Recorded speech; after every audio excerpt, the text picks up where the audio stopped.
ძირითადად საუბარი იყო, კი არა და განხილვა მიმდინარეობდა საორგანიზაციო საკითხებსა და პროცედურულ საკითხებზე, რომლის შესახებაც ინფორმირებული ბრძანდებით თქვენ საზოგადოება. რაც შეეხება თქვენს მიერ დასმულ საკითხს, რომელიც ასაკთან და განათლებასთან არის დაკავშირებული, საუბარს მე უფრო განხილვას ვერ დავარქმევდი. მოდი ასე ვთქვათ, ეს იყო უფრო ზედაპირული მიმოხილვა ამ საკითხის, აზრი გამოითქვა, რა თქმა უნდა, ჩემს მიერაც, სხვების მიერაც და ჩვენ შევთანხმდით ასე, რომ ეს საკითხი განგვეხილა უკვე კენჭისყრის თანხლებით მომავალ სინოდის ხდომაზე, ანუ როდესაც უკვე გამორჩეული იქნებიან კანდიდატები საპატრიარქო მსახურებისთვის. მაგრამ ვიდრე გამორჩეული იქნებიან კანდიდატები, ეს თემა უნდა ყოფილიყო თუ არა გადაწყვეტილი, იმიტომ რომ ჯერ მართალია მეუფე ზენონ არავის არ დაუსახელებია საკუთარი თავი ან არც ერთ ჯგუფს სინოდისას არ დაუსახელებია ვინმე კანდიდატად, მაგრამ იმისთვის რომ კანდიდატები დასახელდნენ, ეს საკითხები ალბათ უნდა იყოს ხო განხილული, უნდა ყოფილიყო ყოველ შემთხვევაში, იმიტომ რომ მაგალითად აი მეუფე დანიელის შესახებ ვრცელდება ეს დღეები ინფორმაცია, რომ შესაძლებელია ისიც იყოს პატრიარქობის ერთ-ერთი კანდიდატი, რომელიც არჩევნებში მიიღებს მონაწილეობას. ის არის უკვე 70 წლის მაისის ბოლოს ხდება 71-ის და თუ კი ეს საკითხი არ იქნება გადაწყვეტილი, ამ შემთხვევაში დაუშვათ მაშინ უნდა ვიგულისხმოთ, რომ მეუფე დანიელის საკითხი მოიხსნება დღის წესრიგიდან. ამიტომ გაჩნდა ეს კითხვა, რომ რატომ გადაიდო ასაკობრივი ან იგივე განათლების თემის საკითხი. იცით თქვენ, რომ განათლების თემასთან მაგალითად პირდაპირ შეიძლება იყოს დაკავშირებული მეუფე ისაია მიიღებს თუ არა მონაწილეობას პატრიარქის არჩევნებში. დიახ, გასაგებია. მოგახსენებთ. ასაკობრივი ზღვარი, კიდევ ერთხელ მინდა აღნიშნო, რომ ასაკობრივი ზღვარი, ზედა ზღვარი არ არის დადგენილი კანონიკური სამართლით, არ არსებობს ასეთი ზედა ზღვარი. თუ ადამიანი არის უნარის მქონე, შესაძლებლობის მქონე, ფიზიკური შესაძლებლობების მქონე, რა თქმა უნდა, მისთვის ასეთი შემზღუდავი არანაირი კანონიკური საფუძველი არ არსებობს, მაგრამ ეს რეალობა არის და რაც მოცემულობა გვაქვს, რომ ჩვენ გვაქვს დებულება, სადაც ეს ზღვარი არის ნაჩვენები, რომელიც 70 წელთან არის დაკავშირებული. თვითონ მე მინდა გითხრათ, რომ ეს არ იყო თავიდანვე სწორი, იყო რაღაც საფუძველი, რის გამოც ასე მოხდა. შემდეგ ჩვენ ამასთან დაკავშირებით სინოდზე ეგ ერთ-ერთი საკითხი გახდათ წლების წინ მივიღეთ ასეთი გადაწყვეტილება, რომ შესწორებები შეგვეტანა, მაგრამ მოცემულობა ასეთი, რომ ამ ეტაპამდე არ მოხდა. მაგრამ აი როგორ ვიქცევით ახლა ასეთ შემთხვევაში. დიახ, ჩვენ არ გვაქვს უფლება პატრიარქის არჩევამდე რაიმე ცვლილება შევიტანოთ ამ დოკუმენტში. თუმცა მღვდელმთავრებს აქვთ უფლება მოსილება კენჭისყრით დაუჭირონ ხარი, ან არ დაუჭირონ ხარი კონკრეტულად აი ამ მუხლის, ასე ვთქვათ, გამონაკლისი შემთხვევით პიროვნების დაშვებას. ასე უფრო მე მგონი ზუსტი იქნება ამ შემთხვევაში. სინოდს შეუძლია გამონაკლისის სახით, მას აქვს ამის უფლება კანონიკურად, დაუშვას პიროვნება, თუ კონკრეტული მღვდელმთავარი ვერ აკმაყოფილებს აი ამ სტანდარტს და მას სურვილი აქვს, რომ მიიღოს არჩევნებში მონაწილეობა. აი ასეთი შესაძლებლობა არსებობს და ჩვენ ამის ხელყოფა ნამდვილად არ შეგვიძლია და არ უნდა ხელყოთ ეს შესაძლებლობა. თუ იქნება დაბეჯითებით სურვილი რომელიმე კანდიდატის, რომელიც 70 წელს დღეებით, თვეებით, უწლებით აღემატება, ჩვენ შეგვიძლია ასეთი ფორმით კენჭი უყაროთ ამ კანდიდატს. რაც შეეხება განათლების საკითხს, განათლებასთან დაკავშირებითაც კვლავ გავიმეორებ, რომ კომპეტენციის, კომპეტენტურობის საკითხი არის ეს. რამდენად არის პიროვნება კომპეტენტური, ზოგადად მთავარი. შეიძლება მას არ აქვს დიპლომი, არ აქვს რომელიმე საღვთისმეტყველო ფაკულტეტი დამთავრებული უნივერსიტეტში თუ აკადემიად სემინარია, მაგრამ თავისი ცხოვრებით, თავისი ავტორიტეტით, თავისი აზროვნებით, თავისი ხედვით, თავისი გაწაფულობით, ქრისტეში თანაცხოვრების გამოცდილებით იგი შეიძლება აკმაყოფილებდეს უკვე როგორც მოცემულობას ამ სტანდარტს. ამიტომ ამ შემთხვევაშიც კატეგორიულობა არის მიუღებელი. ზოგადად კატეგორიულობა გამორიცხული ამ საკითხებთან დაკავშირებით და მით უმეტეს ასეთ შემთხვევაში თუ იქნება დაბეჯითებით ვინმე, რომელიც პირობითად ვთქვათ, აი ამ პრობლემის წინაშე იმყოფება, ესეც რა თქმა უნდა კენჭის ყრას უნდა დაექვემდებაროს, თუ უმრავლესობა ჩათვლის მიზანშეწონილად, რომ ეს ადამიანი წარმოადგენს, ეს ადამიანი შეიძლება იქნას კანდიდატად დასახელებული, მიღებული, რა თქმა უნდა, მას არაფერი დამორკოლებელი გარემოება არ ექნება. ანუ ბოლომდე ასე მივა საკითხი მეუფეზენონ გუშინდელმა დღემ რა გამოკვეთა აი თქვენ როცა ეხლა საუბრობდით გამონაკლისზე რომ გამონაკლისზე შესაძლებელია რაღაც შეთანხმება მოხდეს გამონაკლისის დაშვება ასაკობრივი ცენზი იქნება თუ განათლების საკითხი ბოლომდე შესაძლებელია ასე მივიდეს და არც არანაირი ცვლილებების დაკანონება აღარ გახდეს საჭირო და პატრიარქის არჩევნებში მონაწილეობა მიიღონ დაუშვა ჩვენს მიერ დასახელებულმა ეპისკოპოსებმა? დიახ, ეს სრულიად ლოგიკურად შესაძლებელი არის, თანამდებობით მათ არანაირი კანონიკური ბარიერი არ გააჩნიათ კანონიკური სამართლიდან. და ამავდროულად მე მინდა ვთქვა, რომ შეიძლება იყვნენ ისეთი კანდიდატებიც, რომლებსაც ეს პრობლემები, ეს დამოუკიდებელი გარემოებები, ბარიერები უფრო სწორად არ ახლავს. ანუ მაინდამაინც ახლა მეუფე ისაიაზე და მეუფე დანიელზე არ არის საუბარი, რადგან მათ არც დაუსახელებიათ თავიანთი თავი კანდიდატად. ეს ზოგადად, მოდი ასე ვთქვათ, უფრო ზოგადი პრობლემა არის, რომელიც ჩვენს წინაშე შეიძლება იდგეს და არსებობდეს. ეს თქვენი პირადი აზრია მეუფე ზენონ თუ გუშინდელმა დღემ გამოკვეთა ის რომ უმრავლესობა შესაძლებელია იზიარებდეს ეხლა რაზეც თქვენ საუბრობთ ამ გამონაკლისების თაობაზე დათქმას? ეს არ არის მხოლოდ ჩემი პირადი აზრი, არის ასეთი აზრი არსებობს, მხოლოდ მე არ შემიძლია გითხრათ ეს უმრავლესობა არის თუ შედარებით უმცირესობა, იმიტომ რომ ასეთი გამოკითხვა არ ყოფილა, მაგრამ თვალში საცემი იყო ის, რომ რაოდენობები არსებობს, რომელიც აი ამ პოზიციას იზიარებდა, ვთქვათ.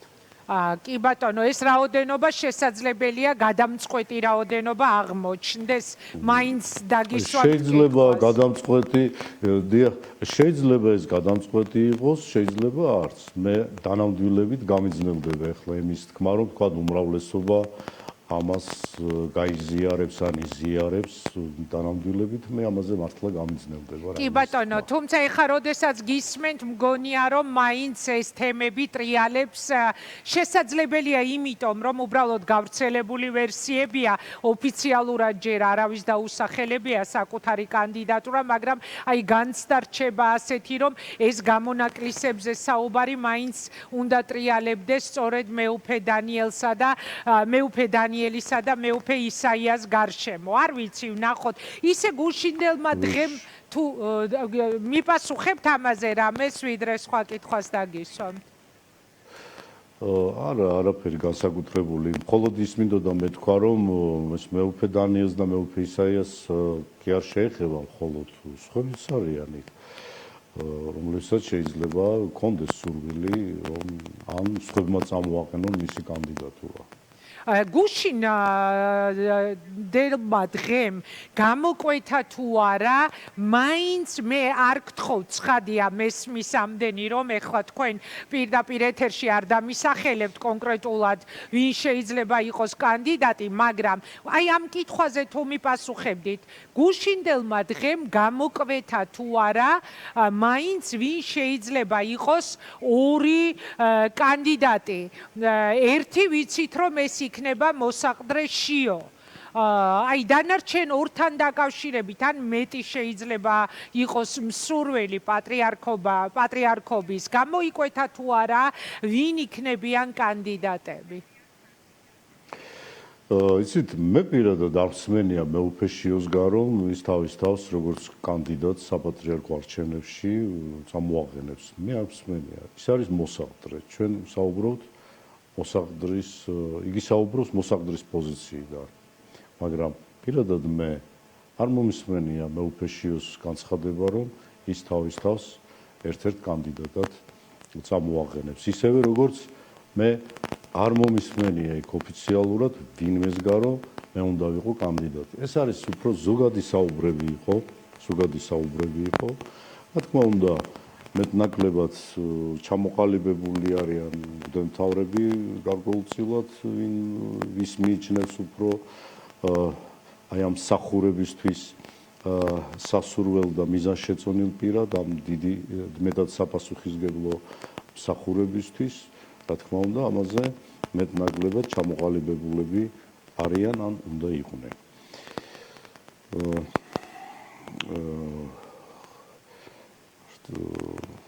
მოვლენებს რომ წინ გაუსწრო, არ იქნება ეს მართებული. უფრო პიროვნებები დასახელდნენ რაღაც უფრო სოციალური, საზოგადოებრივი წრიდან, ეს სახელები რომ ხშირად გაისმის. კი, ძირითადად გაისმის, რა ვიცი, მე მგონია, მე მაქვს ასეთი განცდა, რომ ერთ-ერთი კანდიდატი აუცილებლად იქნება მოსაყდრე შიო, ასევე რაც გავრცელებულია, აი ვერსიები, ეს არის მეუფე დანიელი, მეუფე იობი, მაზეც მინდოდა რომ დამესვა კითხვა გამოვრიცხოთ თუ არის შანსი რომ ის იყოს ერთი კანდიდატი და მეუფე ისაია. სხვაზე ვერსიები ჩვენ ჯერ არ მოგვისმენია, თუმცა ობიექტური უნდა ვიყო და უნდა ვთქვა, კი არც ერთს აქამდე არ დაუსახელებია საკუთარი თავი კანდიდატა და არც ვინმესგან გვსმენია, რომ ესა თუ ის წრე აპირებდეს რომელიმე მათგანის დასახელებას, მაგრამ რა ვიცი, განცდა რომ მეუფე შიო ყველა შემთხვევაში არის პატრიარქობის კანდიდატი, ასეთი რჩება. აი აქ საინტერესოა მეუფე იობზე, დანიელზე, ისაიაზე, ან შესაძლებელია კიდევ სრულიად სხვა, რომელზეც არავინ საუბრობს ჯერ. დიახ, შეიძლება იყოს 5, ახლა რა ვიცი, ყველა ხوار მოიგონებს ეს გამორიცხული. 5 მაქსიმუმ, შეიძლება 4 იყოს, 3, 2, ერთი ნამდვილად არ არის და არ იქნება. და ამიტომ მაინც მართებული იქნება თუ თავშეკავებული ვიქნებით, ჩემი მხრიდან მოვლენებს წინ ვერ გავუსწრებ, რადგან ჩვენ უნდა მოვისმინოთ ოფიციალურად კანდიდატების მხრიდან, ასე ვთქვათ, თუ მათ აქვთ სურვილი და როდესაც ისინი ვინმეს მიერ იქნებიან დასახელებულები, აი უკვე ნამდვილად ჩვენი ვალდებულება არის ჩართულობის ჩვენი კომპეტენციით. ეს როგორ ხდება, მეუფე, შეგიძლიათ აი რომ ამიხსნათ ეხა პირდაპირ ეთერში, ანუ ან თვითონ ვინმე უნდა რომელიმე მათგანმა თვითონ უნდა დაასახელოს საკუთარი კანდიდატურა, ან რაღაც გარკვეულმა წრემ, აი რომ მოგვიყვეთ და აქვე ძალიან საინტერესოა 2000-ზე მეტი დელეგატის თაობაზე იყო საუბარი, ხო, სამების საპატრიარქო ტაძარში. აი მთელი ეს პროცედურა რა, როგორ უნდა მოხდეს, როგორ იქნება რომ მოგვიყვეთ. დიახ, ბოლო შეკითხვით დავიწყებ კითხვით. ეს რაოდენობა მართლა ძალიან ბევრია და მაინდა-მაინც ახლა ამას მთავართა კრებული არ უყურებს ისე რომ ეს რაღაცა აღსაერთოვანებელია, იმიტომ რომ რეალურად ის ხალხი არის მაყურებელი. გადაწყვეტილება უნდა მიიღოს მღვდელმთავრებმა. სათათბირო უფლებამოსილება იმას ნიშნავს, რომ რამდენიმე ეხლა ყველა სხვა არ მიეცემა ამის საშუალება, ეს წარმოუდგენელია. განსაზღვრული იქნება, თქვათ, თითოეული ეპარქიიდან ალბათ ერთი ეპარქიის სახელით, რა ვიცი, მონასტრიდან ისაუბრებს, გამოთქვავს თავის ას იმ კანდიდატთან დაკავშირებით, ხო? რაც შეეხება თვითონ ახლა პროცესს, როგორ ხდება ეს წარდგინება, ასე შეგვიძლია ჩვენ წარმოვიდგინოთ, რომ ჩვენი სამღვდელმთავრო წრიდან გვექნება კონსულტაციები ერთმანეთთან წინა დღეებში და ამის საფუძველზე რომელიმე მათგანი, თქვათ, რაღაც 5 კაცი ერთს უჭერს ხარ, 3 ერთს, თქვათ, 15 მეორეს და მესამეს და ასე შემდეგ. რომელიღაცა წარმოადგენს მის კანდიდატურას. ან სულად შეიძლება თავისი თავი დაასახელოს კანდიდატურად. აი ასე სუბუქად და მარტივად შეგვიძლია ეს რამე განსაკუთრებული აქ დადგენილი მოდელი არ არსებობს, რომ აი როგორი ფორმით უნდა იყოს ეს წარმოდგენილი. რა თქმა უნდა, იქნება მათი სიტყვა ნათქვამი, იქნება ბიოგრაფიები, ჩვენ გვაქვს კიდეც მათი საკითხული იქნება და შემდეგ იქნება დისკუსია. დისკუსია იქნება. ჩვენ კიდევ ერთხელ უნდა აღვნიშნოთ, რომ მხოლოდ 3 კანდიდატზე შეგვიძლია უფლებამოსილი ვართ მხოლოდ 3 კანდიდატთან დაკავშირებით რაოდენობრივად მიმსჯელოთ და როდესაც დავასრულებთ, ასე ვთქვათ, კანდიდატების წარდგინებას, შევთანხმდებით ამ 3 კანდიდატზე, შემდეგ უკვე მოხდება მათი საარჩევნო კენჭისყრა. ეხლა ზუსტად მე ამ წუთას მართლა აღარ მახსოვს ამ პირველ ხდომაზე იქნება ამ 3 კანდიდატის თუ იმ გაფართოებულ კრებაზე, ეხლა ამ წუთას მართლა აღარ მახსოვს. აი ეს ფარული კენჭისყრით გადაწყდება საბოლოო ჯამში და მესმის, როდესაც თქვენ ამბობთ, რომ ეხლა პირდაპირ ეთერში ამაზე საუბარი არის ნაადრევი, მაგრამ წეგან თქვენ ბძანეთ, რომ შეიძლება იყოს 5, შეიძლება იყოს 4, 3 და შეიძლება იყოს 2-ო. ანუ შეიძლება საბოლოოდ 2 კანდიდატი დადგეს თუ სავალდებულოა 3 კანდიდატი იყოს. არა, ეს სავალდებულო არ არის. ის რეკომენდაციას იძლევა დებულება, რომ ჩვენ მაქსიმუმ შეგვიძლია 3 კანდიდატი განვიხილოთ. შეიძლება იყოს 5, მაგრამ განხილვამდე რომ მივიდეთ, ეს უნდა ჩამოვიდეს რიცხობრივად 3-დან მღვდელმთავარზე. და ამ შეიძლება რომ მათ შორის არ იყოს 3 და იყოს 2 პირველივე შეხვედრაზე, ასე აქამდე მივიდეთ, ხო? ესეც შეიძლება. აი მართლაც ძნელია ახლა რა იმის თქმა, არასერიოზულიც იქნება, მოდი ასე ვთქვათ, ჩემ მხრიდან და ნებისმიერ მღვდელმთავრის მხრიდან, რომ ისაუბროს იმის შესახებ, რაც ფაქტიურად წინ არის. ხო, მესმის სრულიად ცხადია, მეც არ გთხოვთ ეხლა თქვენ რაღაც დაკონკრეტებას სახელებისა და გვარების, უბრალოდ განწყობები თუ გამოიკვეთ, აი ეს იყო ჩემი კითხვების მთავარი ინტერესი, რა განწყობებია თვითონ სინოდის შიგნით. აი მაგალითად იმ დღეს ჩემი სტუმარი იყო მეუფე ვახტანგი, რომელიც ამბობდა, რომ არანაირი ანდერძი არ არის დატოვებული პატრიარქისგან და ის რომ მან მისი სიცოცხლის პერიოდში მოსაყდრეთ დაამტკიცა და დანიშნა შიო მუჯირი, ეს უკვე თავისთავად ანდერძს ნიშნავსო. აი უბრალოდ ამიტომ შემოვიტანე მე თუნდაც ასეთ მტკიცებით ფორმაში მეუფე შიოს საკითხი. ხა თქვენ თქვით პირველად რომ ჯერ არც ის ვიცით მეუფე შიო იქნება თუ არა კანდიდატიო, მაგრამ ის რომ მოსაყდრეა ყველა შემთხვევაში გვაძლევს დასკვნის გაკეთების საფუძველს. თანაც აი ანდერძი თუ არ არსებობს, როგორც იმ დღეს მეუფე ვახტანგი გვეუბნებოდა, ეს უკვე მეტყველებს იმაზე, რომ პატრიარქმა ერთგვარი გადაწყვეტილება როცა დანიშნა მოსაყდრეთ შიო მუჯირი, ამითი გამოაცხადა.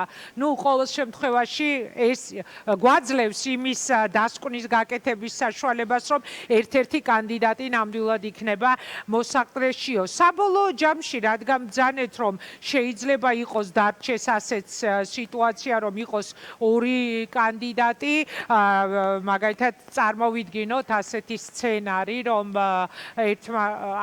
კონკურენტები აღმოჩნდნენ შიომუჯირი და მაგალითად მეუფე იობი, რომლის ქადაგებაც მეწეღან ვაჩვენე მაყურებელს. ეხლა რაშია საქმე იცით რომ მეუფე იობი რადგან თქვენ ახსენეთ და მე მეკითხებით, მე შემიძლია გითხრათ ზოგადად მის შესახებ ასეთი რა. მეუფე იობი ბრძანდება საქართველოს ეკლესიაში ერთ-ერთი ღვაწლმოსილი მღვდელმთავარი. თავისი სულიერი ცხოვრების გამოცდილებით. თუ მეუფე იობის კანდიდატურა იქნება, მე ამას არ გამოურიცხავ, რომ ის კანდიდატურა იყოს წარდგენილი. მეუფე იობი თუ მეუფე შიო ეს ორი იქნება, ასე ვთქვათ, ერთმანეთის პირისპირ, ვინც რომელს უმრავლესობით დაუჭერს ხარს, რა თქმა უნდა, მას გადაეცემა ეს მანდატი, დობის მანდატი. ზოგადად მეუფე იობს მე აი როდიდან ვიცნობ, ჩემი 17 წლიდან ვიცნობ მეუფე იობს. ის პირველი მღვდელმთავრები, რომლებიც იყვნენ მაშინ პატრიარქის მიერ ხელდასხმულები, აი ზუსტად მაშინ მოხდა მათი დამოუკიდებელი საქართველოს ისტორიაში, გახდათ მეუფე იობი, მეუფე დანიელი, მეუფე აბრაამი, შემდეგ მეუფე დავითი და აცგანსვენებული მეუფე სერგი. ეს ხუთეული არის მე არაფერს ვსაუბრობ წინამორბედ მღვდელმთავრებზე, იმიტომ რომ მე ვეხები ახლა იმ პერიოდს, როდესაც აი ამ დამოუკიდებლობის შემდეგ იქნენ ხელდასხმული. ეს ხუთივე მღვდელმთავარი იყო ძალიან ღვაწლმოსილი და ძალიან დიდი ისტორია შექმნეს თავის შესაძლებლობის ფარგლებში ეკლესიის, თანამედროვე ეკლესიის ისტორიაში. ყველა ახლა ჩვენ რაღაც შეიძლება ხარისხიანი იყოს, რაღაც ნაკლებად ხარისხიანი იყოს, ჩვენს ყოველდღიურობაში ისე არ გამოდიოდეს, როგორც გვინდოდეს, ხარვეზები გვახდეს, რა თქმა უნდა, მაგრამ ეს ადამიანები მე საჯაროდ ვადასტურებ, ესა მეუფე სერგი ხარდაცვლილია, აი ეს პირველი თაობის დანამდვილებით განსაკუთრებულად იმ პერიოდში, ასევე შემდეგ მათ მოყვნენ შემდეგი თაობის მღვდელმთავრები, რომლებმაც ასევე ძალიან ასევე კი არა თითოეულმა მღვდელმთავარმა ძალიან ბევრი იშრომა ეკლესიის ისტორიაში, თანამედროვე ეკლესიის ისტორიაში უდავოდ. მეუფე იობი იქნება, მეუფე დანიელი იქნება, მეუფე ისაია იქნება თუ რომელიმე იქნება, რა თქმა უნდა, ისინი საერთო საყოველთაო უმრავლესობის მხარდაჭერის მიხედვით მიიღებენ, ასე ვთქვათ, მანდატს. მეუფე შიო დანამდვილებით არის სრულიად კანონიკური ლეგიტიმური მოსაყდრე, მას შემდეგ ლეგიტიმური, რაც კათოლიკოს პატრიარქმა დატოვა ეს ქვეყანა. მანამდე ის იყო ამ სტატუსით, იცით თქვენ რომ მისი გამორჩევა რაღაც სპეციფიურ პერიოდში მოხდა და შემდეგ იგი პატრიარქს ეხმარებოდა, ასე ვთქვათ, დამხმარე იყო პატრიარქს. პატრიარქს ისე წავიდა ამ ქვეყნიდან, არც განუმარტავს ვინმესთვის მეუფე შიოს უფლებამოსილების ან მოვალეობის შესახებ არაფერი. არ განუმარტავს. არ ჩათვალა ეს მიზა შეწონებად. იგი უშუალოდ აძლევდა მას თქვათ მითითებებს, შემოსაზღვრა ზოგადად რაღაც უფლებამოსილებით, რაც უნდა გაეკეთებინა. მეუფე შიო არ არის კათოლიკოს პატრიარქის ანდერძი. ისევე როგორც არც ერთი მღვდელმთავარი და ვერ იქნება კათოლიკოს პატრიარქის ანდერძი ვერც ერთი მღვდელმთავარი. იმიტომ რომ ეთერში ხართ მეუფე ზენონ, ეთერში ხართ, უბრალოდ თქვენ არ გესმით ჩემი ხმა, ეხლა გადმოგირეკავენ, პირდაპირ ეთერში ხართ და ისმის თქვენი ხმა.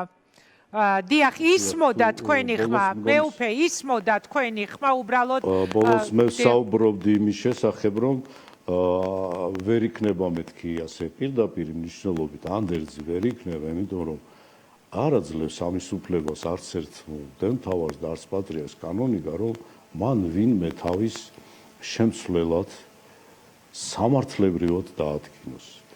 ნებისმიერ წინამორბედს შეუძლია გასცეს რეკომენდაცია, მაგრამ ასეთი პირდაპირ მნიშვნელობით რეკომენდაცია პატრიარქისგან ახსნა განმარტებითი არ ყოფილა.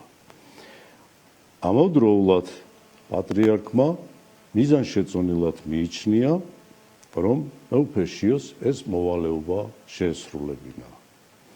ეს ყველაფერი ჩვენ უნდა დავინახოთ სიზუსტით. თუ მეუფე შიოს უნდა საპატრიარქო პატივში მსახურება, მას აქვს ამისი სრული ლეგიტიმური უფლება.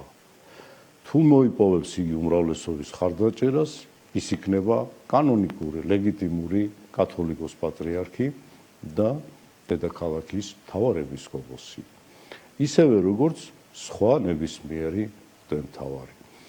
ჩვენ რატომ რამაძლეს მე ახლა ასეთი შეიძლება რაღაც თამამი ჩემი განცხადებები უფრო ჩარჩოებში ნაკლებად იჯდეს, თქვათ, შეზღუდვის თვალსაზრისით, რამაძლეს მე ამის განცხადების უფლებას რომ და საშუალებას რომ თვითონ ჩვენ მღვდელმთავრებს შეიძლება რაღაც საკითხებში გქონდეს უთანხმოება, განსხვავებული აზრი, მაგრამ მე ასე მესმის და ასე ვჯერა, რომ ჩვენ ერთმანეთის წინააღმდეგ რაიმე პირადი ინტერესი არ გვამოძრავებს და არ გვაქვს რაღაც ხინჯი ერთმანეთის მიმართ. არ უნდა გქონდეს. მეუფე იაკობის ინტერვიუს უსმენდი, მეუფე იობის ინტერვიუს უსმენდი ახლა და შესანიშნავად არის ეს გადმოცემული მართლაც, რომ ჩვენ ვირჩევთ პატრიარქს მსახურებისთვის და არა ძალაუფლებისთვის ან ვინმეზე ბატონობისთვის. აქ არის არაერთი კომპონენტი, რომელიც უნდა იქნას გათვალისწინებული. ჩვენ ვირჩევთ დედაქალაქის ეპისკოპოსს, ესე იგი ეპარქიის მამას ვირჩევთ სამღვდელოებისთვის, მრევლისთვის.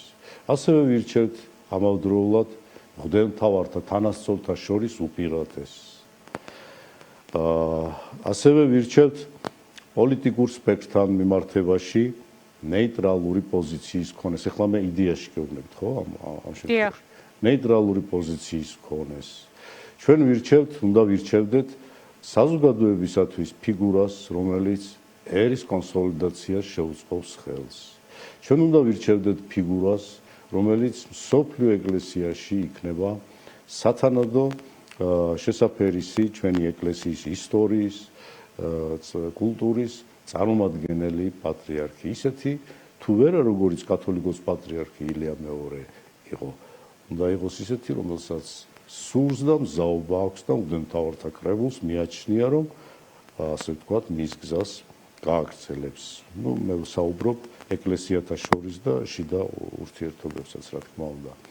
ჩვენ ვირჩევთ სახეს სოფლიო ეკლესიისთვის, სოფლიოს წინაშე ეკლესიის მეთაურს, რომელიც უნდა იყოს ჩვენი სახე, გაცილებით უფრო მეტად უკეთესი, მრავალმხრივად და ასე შემდეგ. გეგულებათ ასეთი არის სავარაუდო კანდიდატებს შორის, ვინც შესაძლოა იყოს პატრიარქობის კანდიდატი, ყავთ თქვენი ფავორიტი დავარქვა თუ ანუ ეპისკოპოსი, რომელსაც თქვენ მხარს დაუჭერთ, უკვე ყავთ შერჩეული? მე არ გეკითხებით ვინ, თქვენ უბრალოდ ყავთ შერჩეული ასეთი მაგ კრიტერიუმების მიხედვით, რა ჩამოთვალეთ? დიახ, მე მოგახსენეთ, მეტნაკლებად ამ კრიტერიუმებში ჩემი თვალსაზრისით ჩდება 4 მღვდელმთავარი. ეს იმას როდი ნიშნავს, რომ სხვა შეიძლება არ ქონდეს ეს უნარები. ჩემი თვალსაზრისით, მე ხო საზომი არა ვარ, უბრალოდ ჩემი თვალსაზრისი ასეთი პიროვნული მოსაზრება არის, ეს არ არის კატეგორიული. ასეთი მე მესახება 4 მღვდელმთავარი რეალობაში. აი ამ 4 მღვდელმთავარში, რომელიც იტყვის, რომ მე თანახმავარ ეს თვირთი ავიღო, მას ექნება ჩემი ხმა წმინდა სინოდში.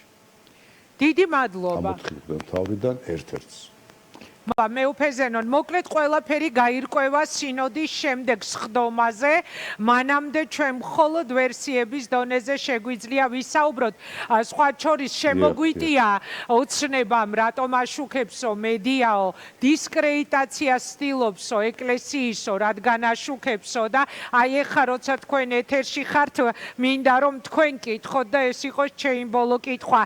მაშინ როდესაც ქვეყანაში ასეთი მნიშვნელოვანი პროცესი მიდის, მედიამ ეს უნდა გააშუქოს თუ არა, თქვენ როგორ ფიქრობთ?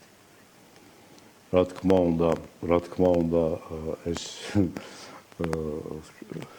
აკრძალვას ვერ დაექვემდებარება ვერანაირი არგუმენტით. მე მხოლოდ შემიძლია ის თქვა, რომ სიფრთხილე გვმართებს ყველას, იმიტომ რომ ჩვენ ეს მოცემულობა ასეთ გარემოში ვცხოვრობთ, რომ ყავს მტერი, ხომ ყავს მტერი, რომელსაც აინტერესებს ჩვენ შორის, ასე ვთქვათ, დაძაბულობის, დესტაბილიზაციის რაღაც კერები გაჩნდეს. აი, მხოლოდ ამ თვალსაზრისით ერთმანეთს გაუფრთხილდეთ. უნდა გამოვიჩინოთ სიფრთხილე. მაგრამ რაც შეეხება ცალსახად იმის თქმას, რომ მასმედიას უფლება არ აქვს გააშუქოს მეტადრე ასეთი მნიშვნელოვანი მოვლენა, რა თქმა უნდა, ეს ასე არ არის. თქვენ გაქვთ უფლება და მადლობასაც გიხდით, რომ მე მგონი არ ჩვენ ვართ თლათ არაკორექტურები, ხო, როდესაც საუბრობთ. არა. და მედიაც ასეთი ფრთხილი მეუფე ზენონ, არა და ასეთი კორექტული, რაც პატრიარქის გარდაცვალების პირველივე წუთებიდან ამ წამამდე ხდება მედიაში, მედია გაშუქებას გულისხმობ, აი იშვიათად შეიძლება გაგვახსენდეს. მართლა მაქსიმალურად ვცდილობთ სრულიად ნეიტრალური პოზიციიდან გავაშუქოთ, გავარკვიოთ, იმიტომ რომ ისტორიული არჩევნებია საპატრიარქოში ჩვენთვისაც, პირველად გვიწევს საპატრიარქოში არჩევნების გაშუქება და ვცდილობთ, რომ მაქსიმალურად კორექტულები და ნეიტრალურები ვიყოთ ამ პროცესში და ეს ისეთი გამაოგნებელი იყო თავდასხმები მედიაზე, როდესაც მოვისმინეთ, რომ თურმე რატომ ვაშუქებთ და ეს რაღაც დისკრედიტაციის კამპანია არა. აი ამიტომ გადავწყვიტეთ თქვენი როცა იყავით ეთერში, ამ დროს მეთქვა ეს. ასეთი მნიშვნელობის არჩევნები ჩვენ აქამდე არ გაგვეშუქებია.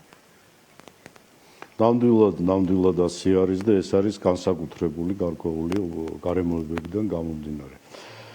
მე ერთი რაღაცას დავამატებ, რომ ხელისუფლებასთან დაკავშირებით და სახელმწიფოსთან დაკავშირებით ჩვენ გვაქვს უნიკალური დოკუმენტი.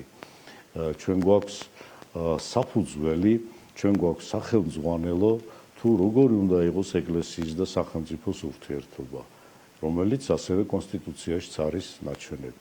თუ სუბიექტები სახელმწიფოს და ეკლესიას დაიცავს კონსტიტუციასა და კონსტიტუციურ შეთანხმებას, ჩვენ დანამდვილებით შეგვიძლია ვთქვათ, რომ ვემსახურებით საქართველოს და მის მოსახლეობას. ჩვენ უნდა გვყავდეს ნეიტრალური პოლიტიკურად ნეიტრალური პატრიარქი. ეს არის ძალიან მნიშვნელოვანი. მას უნდა შეეძლოს ხელისუფლებებთან ურთიერთობა, მას უნდა ჰქონდეს დიპლომატია, მას პირველ ყოვლისა უნდა ჰქონდეს სულიერი კულტურა. დიდი მადლობა. ისე წეღარაზეც საუბრობდით კონკორდატი, მე არ დამავიწყდება თქვენი დექით პატრიარქის გვერდით, ხო, სვეტიცხოველში, როდესაც ეწერებოდა ხელი კონკორდატს და თქვენ კითხულობდით ამ შეთანხმების ტექსტს. მადლობა მეუფე ზენონ, რომ იყავით ჩვენი სტუმარი. დიდი მადლობა თქვენ და მაგასთან დაკავშირებით ეს სულ ერთი წამით ვიტყვი, რომ ასე ვთქვათ, მე მქონდა ეს შემართება, პათოსი და შეგნება, რომ ჩვენ სახელმწიფოში ეს იქნებოდა დაცული. ყოველთვის ასე არ ხდება და ეს შეცდომები აღარ უნდა იქნეს დაშვებული. დიდი მადლობა. ეხლა რომ გავიხსენე უბრალოდ გონებაში რომ გადავახვიე, ხო. ყველაფერი როგორ განვითარდა ამ ქვეყანაში რამდენი რამის მომსწრენი ვართ და ახლა ჩვენ გავხდებით უმნიშვნელოვანესი გადაწყვეტილების მომსწრენი თქვენ მონაწილე ჩვენ ამის გამშუქებელი რა გადაწყვეტილებასაც მიიღებს სინოდი წმინდა სინოდი მადლობა მეუფე ზენონ დიდი მადლობა რომ იყავით